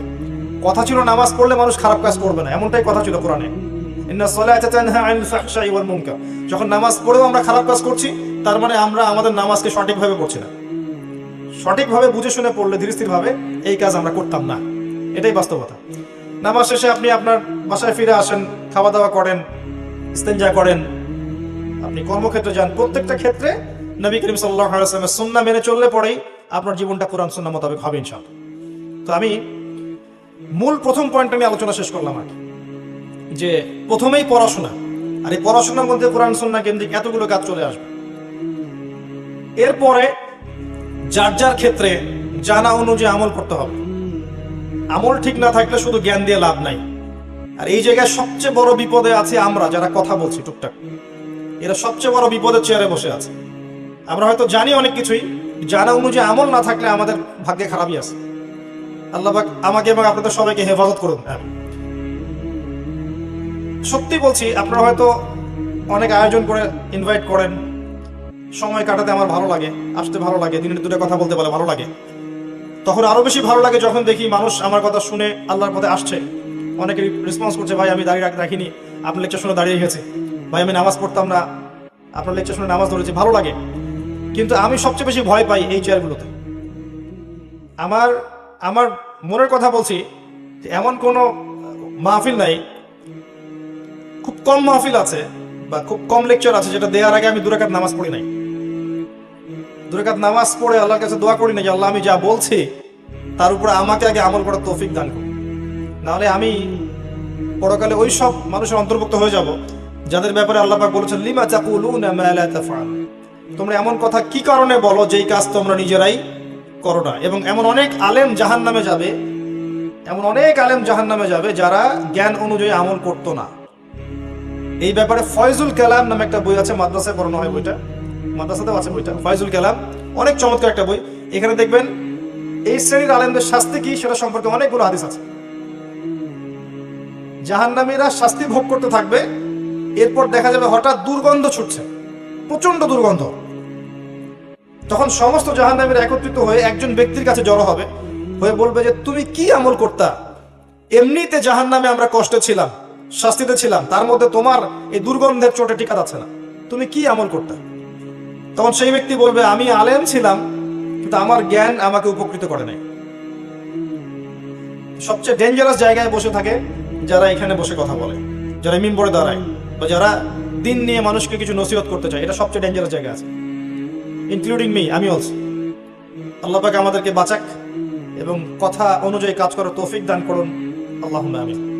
এবং এটা খুবই ডিফিকাল্ট, তাই দোয়া করছি এবং আপনাদের কাছে দোয়া চাচ্ছি যেন আমরা বা আমি যা বলছি এর উপর আমল করতে পারি। আমাদের জন্য দোয়া করুন, এটা আমাদের একটা গুরুত্বপূর্ণ কাজ এবং এটা সবাইকেই করার চেষ্টা করতে হবে। এরপরে আসেন হালাল রিজিকের ব্যাপারে সচেষ্ট হওয়া। আমাদের বেসিক কাজ হালাল রিজিকের ব্যাপারে সচেষ্ট হওয়া। জীবন চলে যাক, আপনি সুদে যায় না, ঘুষে যায় না, দুর্নীতি করেন না, মানুষের সম্পদ আত্মসাৎ করে খায় না। অল্প ছোট্টখাট্টো করে ব্যবসা করেন, ছোটখাটো ব্যবসা করেন, ছোট চাকরি করেন, সরকারি হোক বেসরকারি হোক চাকরি করেন, ব্যবসা করেন, যেখানে আপনি হালাল খাচ্ছেন, এই হালালের টাকাটুকু দিয়ে ইবাদত করেন, পরিবারটা চালান, ইনশাল্লাহ দেখবেন আপনার ইবাদতও কবুল হয়ে গেছে, আপনার পরিবারও জান্নাতে যাবে ইনশাআল্লাহ। যখনই এখানে হারাম ঢোকাবেন, আপনার এই ইবাদতগুলো আল্লাহর দরবার পর্যন্ত পৌঁছাবে না। স্পষ্ট হাদিস আছে, ইন্নাল্লাহা তাইয়্যিব লা ইয়াকবালু ইল্লা তাইয়্যিব, আল্লাহ পাক পবিত্র, তিনি পবিত্র ছাড়া কিচ্ছু গ্রহণ করেন না। মুসাফির মানুষ যার দোয়া কবুল হয় না, মুসাফিরের দোয়া কবুল হয়, সে যা চাবে আল্লাহ দিবে ইনশাআল্লাহ। একজন মুসাফির আল্লাহর কাছে হাত তুলে দোয়া করছে, আল্লাহ আমাকে এটা দাও, আল্লাহ আমাকে এটা দাও। নবী সাল্লাল্লাহু আলাইহি ওয়াসাল্লাম বলছেন যে মুসাফিরের দোয়া কবুল হয়, কিন্তু এই ব্যক্তির দোয়া কেমন করে কবুল হতে পারে যার পোশাক, যার পানীয়, যার খাওয়া সব হারাম? কথা বুঝতে পারছেন? এমনিতে মুসাফিরের দোয়া কবুল হয়, কিন্তু মুসাফির হয়েও যদি সে দেখা যায় হারাম খেয়েছে, হারাম পড়েছে, ওই দোয়া কবুল হবে না। তো ইবাদত কবুলের শর্তই হচ্ছে হালাল রিজিক। যাদের জন্য আরেকটা কথা বলি, যাদের জন্য হারামে যাচ্ছেন, যাদের জন্য আপনি হারামে যাচ্ছেন, এরা আপনাকে চিনবে না আপনার মৃত্যুর 40 দিন পরে। আপনার কথা বিশ্বাস হলো না? সত্যি বলছি যে আল্লাহ পাক ছাড়া মানুষের আপন বলে আসলে কেউ নাই। হারে হারে টের পাবেন, জীবন যত আগাবে তত টের পাবেন যে আল্লাহ পাক ছাড়া সত্যিকার অর্থে আমাদের আপন বলে কেউ নেই। আল্লাহ পাক ছাড়া সত্যিকার অর্থেই কেউ আমাদেরকে ভালোবাসে না। মানুষ মানুষের অবস্থানকে ভালোবাসে, মানুষের অবস্থানকে ভালোবাসে, আর আমাদের ভিতরের আত্মাটাকে, ব্যক্তি সত্তাকে ভালোবাসেন একমাত্র আল্লাহ। প্রমাণ লাগবে আপনার? আপনি নামাজ পড়েন না, রোজা রাখেন না, যাকাত দেন না, দুনিয়ার নোংরামি করছেন, অশ্লীল কাজে লিপ্ত আছেন, আল্লাহর হুকুম আহকামের অবাধ্য হচ্ছেন, এখনো আল্লাহ পাক আপনাকে টিকিয়ে রেখেছেন, এখনো আল্লাহ পাকে খাওয়াচ্ছেন, পড়াচ্ছেন, পানীয় দিচ্ছেন, শ্বাস নেওয়ার অক্সিজেন দিচ্ছেন, বাড়ি দিয়েছেন, গাড়ি দিয়েছেন, সব দিয়ে রেখেছেন। যদি কেউ আমার অবাধ্য হতো, আমি কি তাকে এত কিছু দিতাম? যদি কেউ আপনার অবাধ্য হতো, আপনি কি এত কিছু দিতেন? এরপরেও ভালোবাসা থেকে আল্লাহ পাকে এগুলো দিয়েছেন। আল্লাহ চাচ্ছেন একটা বার খালি আপনি দুইটা হাত তোলেন, সেজদা করেন, চোখের পানি ফেলে দেন, আল্লাহর কাছে বলেন আস্তাগফিরুল্লাহ ওয়া আতুবু ইলাইহি। আল্লাহ মাফ করে দিবেন ইনশাআল্লাহ। আল্লাহ পাক ক্ষমা করার জন্য অপেক্ষা করছেন, আপনার ফেরার বাকি। আল্লাহ পাক 24 ঘন্টা তার ক্ষমার হাত প্রশস্ত করে রেখেছেন, খালি আপনার ফেরার অপেক্ষায়। প্রকৃত অর্থে আল্লাহ ছাড়া আপনাকে কেউ ভালোবাসে না। আপনি আল্লাহর অবাধ্য হলেও আল্লাহ পাক আপনাকে ভালোবেসে এখন পর্যন্ত নিয়ামত দিয়ে রেখেছেন। আর যদি আপনি তওবা করে ফিরে আসেন, তাহলে তো আল্লাহ আপনার জন্য দুনিয়া উন্মুক্ত করে দিবেন। যদি আপনি আল্লাহর হয়ে যান, আল্লাহ পাক সারা দুনিয়াকে আপনার পায়ের সামনে এনে দিবেন ইনশাআল্লাহ। এই দুনিয়া কি জিনিস? কিচ্ছু না, ছোট্ট দুনিয়া। সাগরে গেলে আমাদের মনে হয় না যে আমরা কত ক্ষুদ্র? মনে হয় না? সাগরে যখন আপনারা যান, সাগর পড়ের মানুষ, সাগরে জাহাজে যান, তখন মনে হয় না আমরা কত ক্ষুদ্র? এই দুনিয়া কি জিনিস? জান্নাতের সবচেয়ে শেষে যে বান্দা যাবে, তার জন্য আল্লাহ পাক এই দুনিয়ার 10 গুণ বড় জান্নাত দিবেন। মহাবিশ্বে এত এত লক্ষ লক্ষ কোটি কোটি গ্রহ নক্ষত্র আছে, যার তুলনায় পৃথিবী কিছুই না। আপনার কাছে মনে করেন বাসায় কয়েকশো মিলিয়ন মিলিয়ন ছোট ছোট 1 টাকার কয়েন আছে। 1 টাকার কয়েন মনে আছে? 1 টাকার কয়েন আপনার পুরো উঠান ভর্তি 1 টাকার কয়েন, লক্ষ লক্ষ কোটি কোটি কোটি কোটি পুরো জায়গা ভর্তি। এখান থেকে একটা কয়েন কেউ নিয়ে চলে গেল, আপনার যায় আসবে? কিছু মনে হবে? আল্লাহ পাকের পুরো মহাবিশ্বের মধ্যে পৃথিবী এত এর চেয়েও নগণ্য। তো এই জন্যই বলছি, যাদের জন্য আপনি আল্লাহর বিপক্ষে যাচ্ছেন, আল্লাহর বিরুদ্ধাচরণ করছেন, এরা আপনার সত্যিকার অর্থে আপনার আপন নন। আপনি ভুল করছেন। ভুল মানুষের জন্য ভুল দরজায় করা নাড়ছেন। সঠিক দরজায় ফিরে আসেন, আল্লাহ পাক আপনার অপেক্ষায় আছেন। আল্লাহ পাক আপনাদের সবাইকে তওবা করে ফিরে আসার তৌফিক দান করুন, আমিন। এরপরে বলবো যে পারিবারিক আদর্শ সুন্দর করার চেষ্টা করুন। এটা খুবই ডিফিকাল্ট, কারণ পরিবারের লোকজন কথা খুব একটা শুনতে চায় না। আর যারা জন্মসূত্রেই ইসলামিক পরিবার পেয়েছেন তারা সৌভাগ্যবান। আমি বলবো তারা সৌভাগ্যবান। যারা আলেম পরিবারে জন্ম নিয়েছেন, বাবা আলেম, মা আলেমা, বাবা হাফেজ, মা হাফেজা, একটা রুহানি পরিবেশ ছিল, তারা সৌভাগ্যবান। এই সৌভাগ্য সবার হয় না, 95% হয় না। বেশিরভাগই এসব বাইরের পরিবারে জন্ম নেওয়া, যেখানে বাবা হয়তো নামাজ পড়ে, মা পড়ে না, মা পড়ে, বাবা পড়ে না, হারাম রিজিক আছে, বোন পর্দা করে না, স্ত্রী কথা শোনে না, এমন না? ম্যাক্সিমাম পরিবার দেখবেন এখন এমন। এখানে ইসলামিক আদর্শ এস্টাবলিশ করা সো ভেরি ডিফিকাল্ট। এখানে আমি যতটুকু বুঝেছি এটা হচ্ছে নিজে আগে আমল করে দৃষ্টান্ত স্থাপন করে। অন্যরা কথা শোনে না, শোনে নাই, আমাদের কথা তো এখনো শোনে না। আপনারা কথা শুনছেন না, দেখবেন বংশের লোকজন অনেকেই কথা শুনবে না, মনে করো ওরা অনেক কিছু। ব্যাপারটা এমনই ছিল, ইব্রাহিম আলাইহিস সালামের বাবা কথা শোনে নাই, নূহ আলাইহিস সালামের স্ত্রী কথা শোনে নাই, নূহ আলাইহিস সালামের সন্তান কথা শোনে নাই, লূত আলাইহিস সালামের স্ত্রী কথা শোনেনি, মুহাম্মদ সাল্লাল্লাহু আলাইহি ওয়াসাল্লামের চাচারা কথা শোনে নাই। ব্যাপারটা এমনই ছিল শুরু থেকেই। নিজের মানুষটা দাম দেয় কম, বাস্তবতাই বলা। তো নিজে আমল করে একটা দৃষ্টান্ত স্থাপন করেন, এরপর আপনি সাধ্যমতো দাওয়াত দেন বাবাকে, মাকে, ভাইকে, বোনকে, স্ত্রী সন্তানকে। এরপর স্ত্রী সন্তানকে নিয়ে আপনি স্বতন্ত্র পরিবারে থাকেন, যেখানে আপনার কর্তৃত্ব চলবে। কারণ আপনি আপনার পিতাকে চার্জ করতে পারবেন না। ধরেন আপনার পিতা নামাজ পড়ে না, আপনি কি তাকে চার্জ করতে পারবেন? তার উপরে আপনি কি কড়া হতে পারবেন, কঠোর হতে পারবেন? পারবেন না। কিন্তু আপনার সন্তান যদি 10 বছর বয়সে নামাজ না পড়ে, তখন আপনি তার উপর কঠোর হতে পারবেন। আপনি আপনার পরিবারটাকে গুছিয়ে নেন। এরপরেও যদি দেখেন দীর্ঘদিন ধরে আপনি দাওয়াত দিতেই আছেন, ইসলাম সংশোধন করার চেষ্টা করতেই আছেন, কিছুতেই কোনো কাজ হচ্ছে না, একা একা পরকালের ফিকির করেন, একাই থাকেন, পরকালের ফিকির করেন, এছাড়া কোনো গতি থাকবে না। আল্লাহ পাক তারপরেও আমরা চেষ্টা করব আমরা যেন আমাদের নিজেদের এবং পরিবার বর্গকে জাহান্নামের আগুন থেকে বাঁচাতে পারি। আল্লাহ পাক তৌফিক দান করুন, আমিন। এবং আল্লাহ পাক আমাদের সবার পরিবারে আল্লাহর হেদায়েত এবং নূর নাজিল করুন, আমিন। এরপর একটা কাজ, এটা আমাদের করা জরুরি, এটা হলো নিজেদের স্বার্থ মতো দিনের দাওয়াত দেয়া, সাধ্য মতো এবং দিনের স্বার্থে। কিন্তু মানুষের সাথে জড়িত পাপ, কাবা ঘরের গেলাফ ধরে কাঁদলে মাফ হবে না। অন্যের হক নষ্ট করা পাপ কাবার গেলাফ ধরে মাফ হবে না। কথাগুলো এই কারণে বললাম, মিসকিনের সংজ্ঞা দিতে গিয়ে। সবচেয়ে বড় মিসকিন কারা তাহলে? যারা পরকালের মাঠে মানুষের সাথে জড়িত হক নিয়ে হাসর করবে। আল্লাহ পাক আমাদেরকে হেফাজত করুন এটা থেকে, আল্লাহুম্মা আমিন। সবচেয়ে বড় মিসকিন সেই ব্যক্তি যে কিয়ামতের দিনে নামাজ, রোজা, হজ, যাকাত অনেক নেকি নিয়ে উঠবে, পাহাড় সমান নেকি নিয়ে উঠবে, কিন্তু বহু পাওনাদার তার সামনে দাঁড়িয়ে থাকবে। সে কারো গীবত করেছে, কারো টাকা আত্মসাৎ করেছে, কারো সম্পদ লুট করে খেয়েছে, কাউকে গালি দিয়েছে, কাউকে অপবাদ দিয়েছে ইত্যাদি। অর্থাৎ মানুষের সাথে জড়িত হক ছিল, মানুষের সাথে জড়িত পাপ ছিল, যেগুলো মানুষের হক, হাক্কুল ইবাদ। এমন অনেক মানুষ তার সামনে দাঁড়িয়ে থাকবে এবং তখন হিসেব করা হবে যে কার কতটুকু ক্ষতি সে করেছে।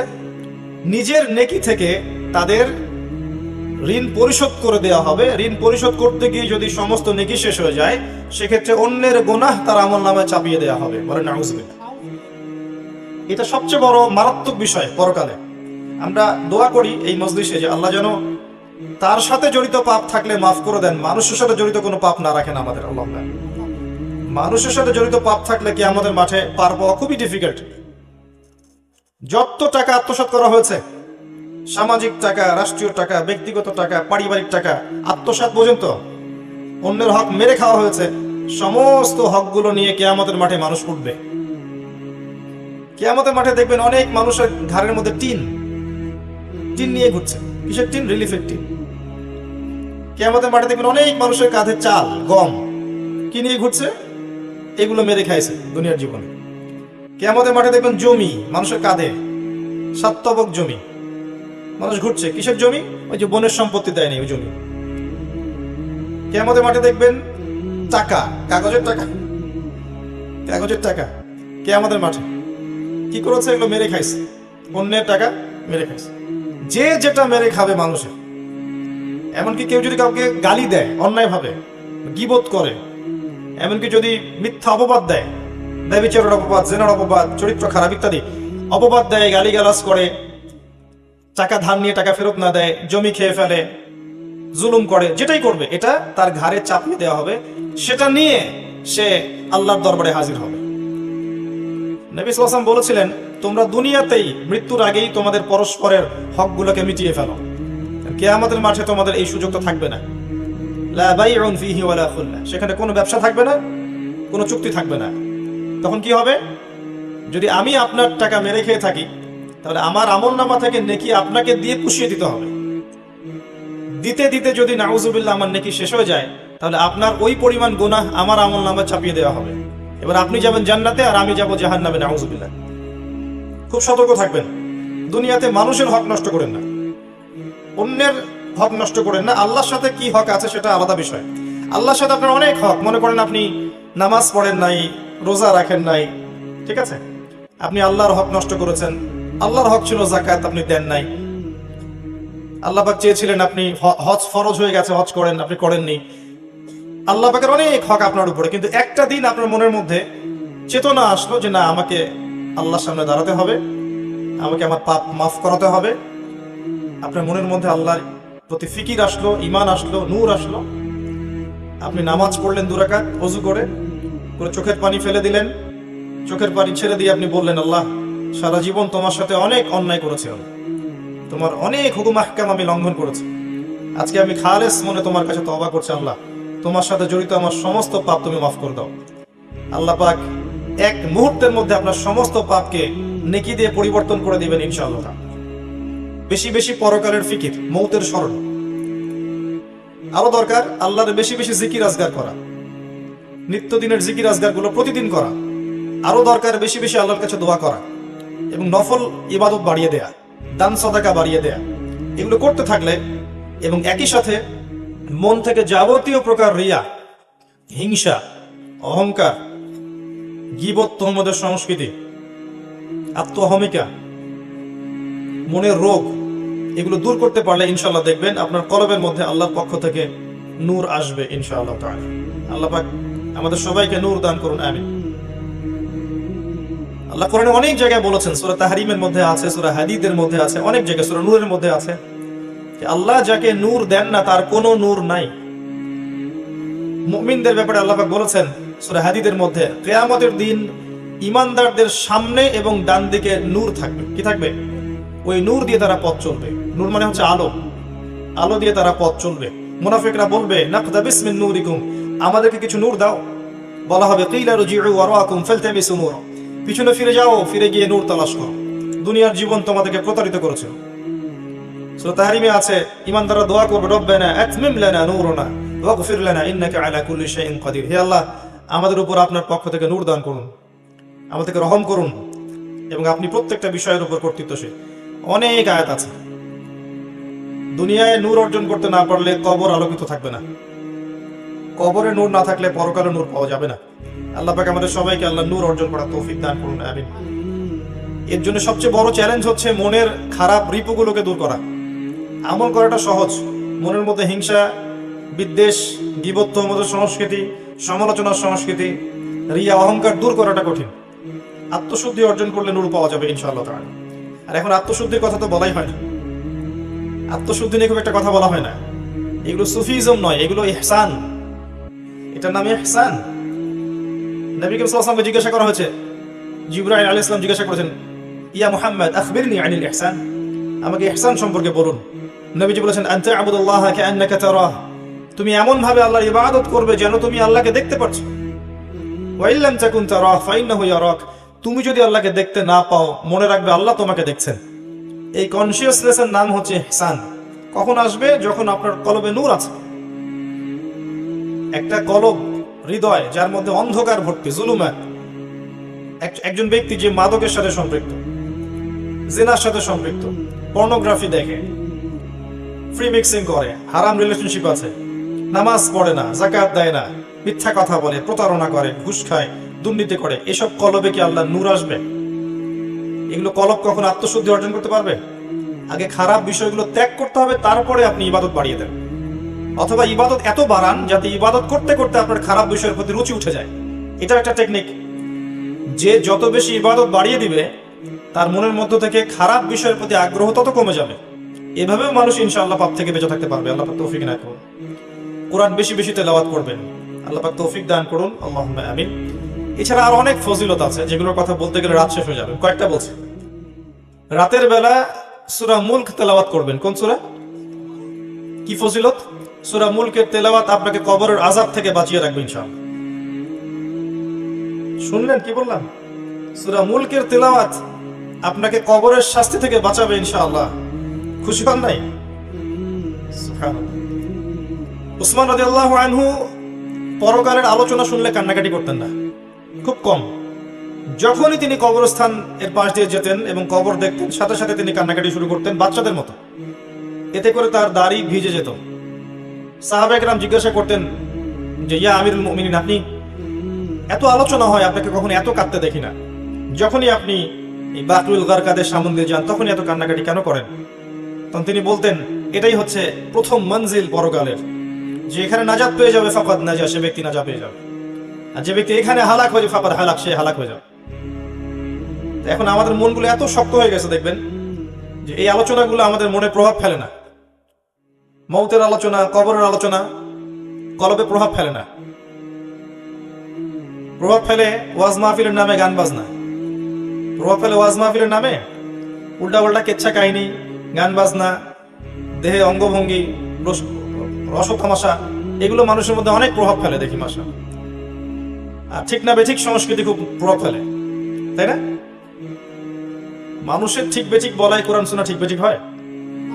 বললেও ঠিক, না বললেও ঠিক। কথা ঠিক না বেঠিক? মাশাআল্লাহ, এটা প্রভাব ফেলে, তাই না? কবরের আলোচনা প্রভাব ফেলে না। মনে রাখবেন, উসমান রাদিয়াল্লাহু আনহু বলতে যাচ্ছেন, বুঝাতে যাচ্ছেন, এই মঞ্জিলে যে ব্যক্তি পার পেয়ে যাবে, সে ব্যক্তি পরকালের অন্য সমস্ত মঞ্জিলে পার পেয়ে যাবে ইনশাআল্লাহ তাআলা। এখান থেকে বাঁচাবে কে আপনাকে? সূরাতুল মুলক তেলাওয়াত করে দেখেন একবার অর্থ সহ, দেখবেন কেন এই সূরা কবরের আযাব থেকে বাঁচাতে পারে, আপনি বুঝে ফেলবেন ইনশাআল্লাহ তাআলা। এরপরে আপনি তেলাওয়াত করেন সূরাতুল কাহফ। প্রত্যেক জুমার দিনে তেলাওয়াত করেন, জুমার রাতেও করতে পারেন।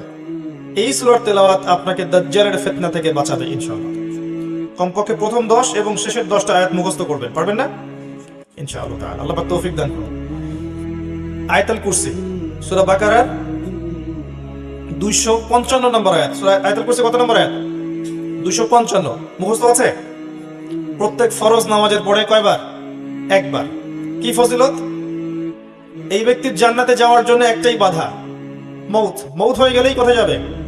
জান্নাত ইনশাআল্লাহ তাআলা। আল্লাহ পাক সবাইকে আয়াতুল কুরসি মুখস্থ করার তৌফিক দান করুন, প্রত্যেক ফরজ নামাজের পর পড়ার তৌফিক দান করুন। আমলটা সহজ মনে হচ্ছে না? আমলটা কিন্তু কঠিন। কিভাবে কঠিন? 5 ওয়াক্ত নামাজ তো আগে পড়তে হবে, তাই না? 5 ওয়াক্ত নামাজ আগে পড়তে হবে, তারপরে আপনি আয়াতুল কুরসি পড়বেন। শুধু আয়াতুল কুরসির কথা বলা হয়নি এখানে, তো নামাজটা আগে। তারপরে আছে সূরা বাকারা এবং সূরা আলে ইমরান। সূরা বাকারা যেখানে তেলাওয়াত করা হয় সেখান থেকে শয়তান পালিয়ে যায়। সূরা বাকারার তেলাওয়াতে বরকত নেমে আসবে, সূরা বাকারার তেলাওয়াত ছেড়ে দিলে জীবনে আক্ষেপ নেমে আসবে। মনে রাখবেন, সূরা বাকারার তেলাওয়াত করলে জীবনে বরকত নেমে আসবে, আর সূরা বাকারার তেলাওয়াত যে ছেড়ে দিবে তার জীবনে আক্ষেপ নেমে আসবে। আমাদের জীবনে আক্ষেপ কেন এত? 2-4 দিন আগে আপনাদের এখানে একটা লেকচার দিয়েছিলাম ভালোবাসা নিয়ে, মনে আছে? কেউ হয়তো শোনেন নাই, ইউটিউবে শুনছেন। তো গতকালকেও মাশাআল্লাহ অনেক ভালোবাসলেন, তাই না? তো গতকালকেও দেখলাম নিউজে যে কিছু যুবক, তরুণ যুবক আক্ষেপ করছে, খুব আক্ষেপ। কি আক্ষেপ? যে তাদের গার্লফ্রেন্ড পায়নি তারা, এটাই আক্ষেপ। এবং মিছিল করছে, সংগঠন তৈরি করেছে। দেখবেন মানে কোন লেভেলে মানুষ চলে গেছে চিন্তা করেন। অনেকে ফাগুন পালন করলো, ভ্যালেন্টাইন্স পালন করলো, ওরা বিক্ষোভ মিছিল করছে কারণ আমরা গার্লফ্রেন্ড পাইলাম না কেন। সুবহানাল্লাহ। এবং এর ইউনিভার্সিটির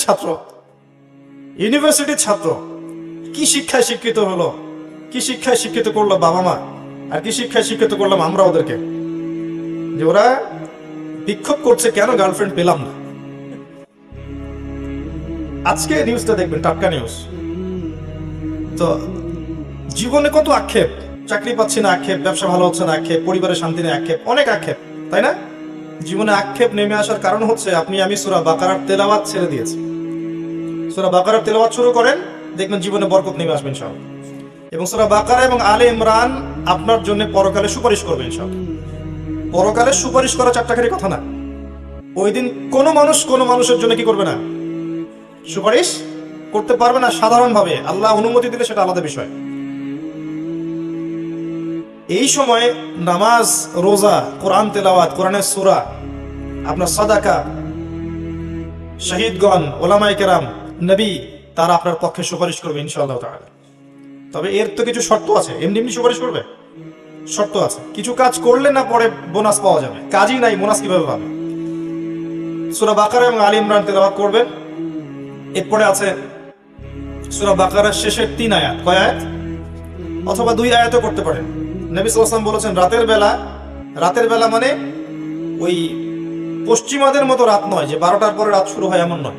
রাতের সংজ্ঞা তো এখন আমরা বুঝি না। আমরা মনে করি রাত 12টা থেকে দিন 12টা, এরকম বানিয়েছি না? ইসলামে রাত শুরু হবে সূর্য ডোবা থেকে। সূর্য ডুবে গেছে, আপনার রাত শুরু। আর সূর্য যখন উঠবে তখন থেকে দিন শুরু। আমরা তো ব্রেইন ওয়াশ জাতি, যা বুঝিয়েছে তাই বুঝেছি আর কি। ইসলামে রাত শুরু হবে সূর্য ডোবা থেকে। সূর্য ডোবা থেকে নিয়ে আপনি আমলটা করতে পারবেন। সেটা হচ্ছে সূরা বাকারার শেষের 2টা বা 3টা আয়াত পড়বেন। সারা রাত ইবাদত করলে যে নেকি পেতেন, এই 3টা আয়াত তেলাওয়াত করলে সে নেকি পাবেন ইনশাআল্লাহ। এবং সারা রাত আপনার দৃশ্য অদৃশ্যের যে কোনো ক্ষতি থেকে আল্লাহ পাক আপনাকে হেফাজত করবেন ইনশাআল্লাহ সূরা বাকারার এই শেষের 3 আয়াতের কারণে। মুখস্থ আছে কয়জনের? হাত তোলেন। সূরা বাকারার শেষের 3 আয়াত কয়জনের মুখস্থ আছে? তাহলে চিন্তা করেন, আল কোরআনের আলো ঘরে ঘরে কেন জ্বলবে না? প্রত্যেক ঘরে ঘরে তো কোরআন ঢুকেনি এখনো। ঢুকেছে? কোরআন আছে আপনার ঘরে। বাবা মারা গেলে বের করবেন, 40 দিনের দিন বের করবেন, বিবাহ বার্ষিকীর দিন বের করবেন, নতুন একটা ব্যবসা করলে বের করবেন, বা বড় কোনো এক্সাম আছে, এক্সামে যাওয়ার আগের দিন সকালে বের করবেন। অথবা যদি এত সময় না থাকে তাহলে কোরআন কোনো হুজুরকে দ্বারা পড়ায় নেবেন, নিয়ে সওয়াব বক্সায় নেবেন। আচ্ছা, সওয়াব বক্সানো গেলে গুনাহ বক্সানো যায় না? এটা আমার একটা প্রশ্ন, ভেবে আমাকে উত্তর দিয়েন। যে মনে করেন আমি কোরআন, আপনি আমাকে বাসায় ডাকলেন, ডেকে বললেন একটা খতম কোরআন পড়িয়ে দিতে, দিয়ে আমার সব সওয়াব এখন আমি আপনাকে বক্সায় দিব। তা আমি যদি দোয়ায় বলি আল্লাহ আমার আমল নামে যত গুনাহ আছে সব ওরা দিয়ে দাও, এটা বক্সানো যাবে না? চিন্তার বিষয়। কিন্তু তো কোরআন আমরা বের করি এইসব অকেশনে। অন্য মানুষকে দিয়ে কোরআন পড়িয়ে নিচ্ছেন, বাবার জন্য দোয়া চাচ্ছেন, অন্য মানুষকে ডেকে নিয়ে এসে দোয়া করাচ্ছেন, দোয়া করে বাবার জন্য মাগফিরাত কামনা করছেন। নিজের সন্তান হয়ে আপনি বাবার জন্য কোরআন তেলাওয়াত করতে পারছেন না, জানাজার নামাজ পড়াতে পারছেন না, তার জন্য দোয়া করতে পারছেন না, সবকিছুতে মানুষের উপর নির্ভরশীল হয়ে গেছেন। এটা কি একজন সৎ সন্তানের বৈশিষ্ট্য কিনা? এটা কি সুসন্তানের বৈশিষ্ট্য কিনা? কোরআনকে আমরা এভাবে অবমূল্যায়ন করছি না? নিজের পড়া উচিত, নিজে গবেষণা করা উচিত, নিজের বোঝা উচিত, মানুষের উপর নির্ভরশীলতা কমানো উচিত। হ্যাঁ, যেটা আপনি বুঝবেন না সেটা অবশ্যই আপনি এমন মানুষদেরকে জিজ্ঞাসা করবেন যাদের কাছে এগুলোর জ্ঞান আছে। ফাসআলু আহলা যিকরি ইন কুনতুম লা তা'লামুন। আপনি জ্ঞানী মানুষকে জিজ্ঞাসা করবেন যখন বুঝবেন না। তাই বলে কি কোরআনের সবই বুঝবেন না?